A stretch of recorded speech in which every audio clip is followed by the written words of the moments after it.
in the storm.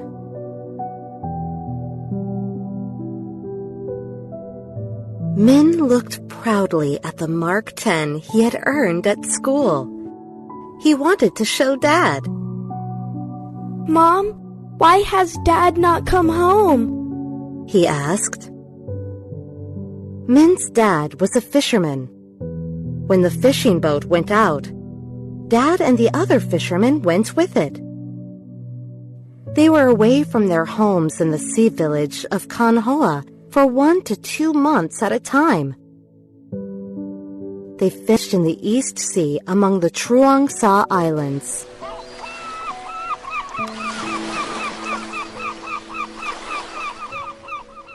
Mom spoke gently to Min. Dad will come home soon.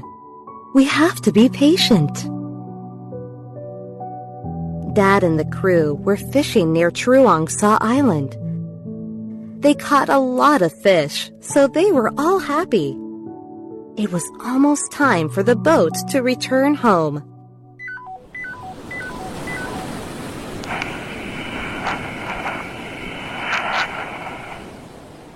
Storm! And it's a big one! Said Dad after receiving a warning call from the Vietnam Coast radio station system. The crew understood. This was a dangerous storm. They must quickly bring the boat to land. The sky was already growing dark as the men turned the boat toward one of the islands. Soon, the wind picked up and the air suddenly became very cool. The waves grew bigger and the boat began to roll from side to side.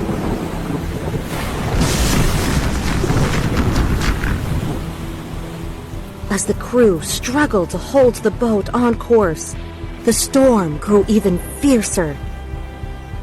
The force of a single great wave snapped the boat's rudder. Now, with no way of steering the boat, the fate of the fishermen was left to the mercy of the wind and sea.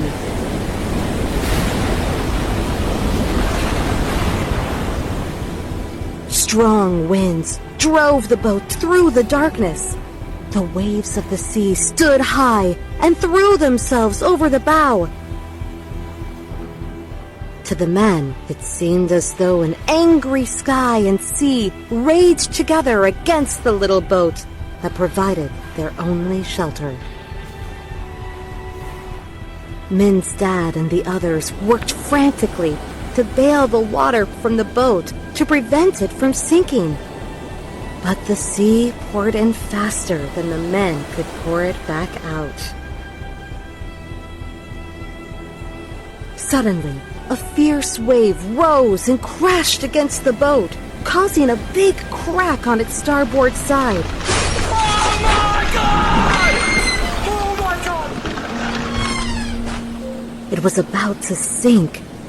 Some of the fishermen hurried to climb up onto the cabin of the boat. Others jumped into the sea. The storm was so strong that even Min's dad, who was an experienced fisherman, could not save the boat. Everyone sadly watched the boat sink into the sea. Oh, man. I promised him his own bicycle if he made a high mark at school. But perhaps I can't keep my promise, thought Dad.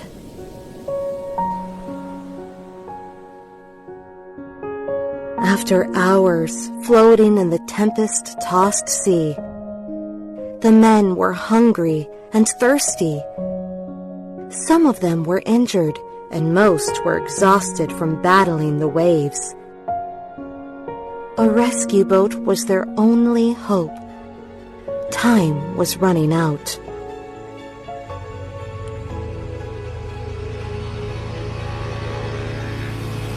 Suddenly, Dad thought he heard the sound of an engine.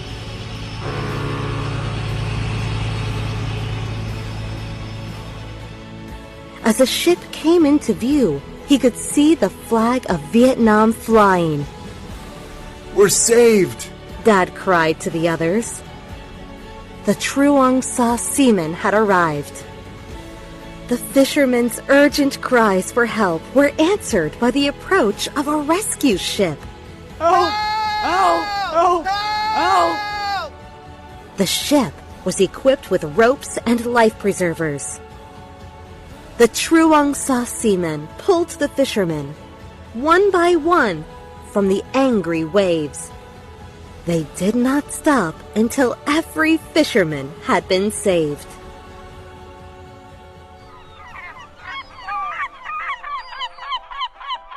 It was late afternoon. News of the storm and rescue had reached Kanhoa and Min and his mom. Min and Mom waited excitedly at the dock for the Navy ship. Min watched eagerly as the ship approached. Suddenly, he spotted Dad on the deck of the ship, waving at him. It seems that Min had to wait forever for the ship to dock, but finally, Dad was off the ship. Min ran to Dad and threw his arms around him. I'm so happy you're home, Dad, he said.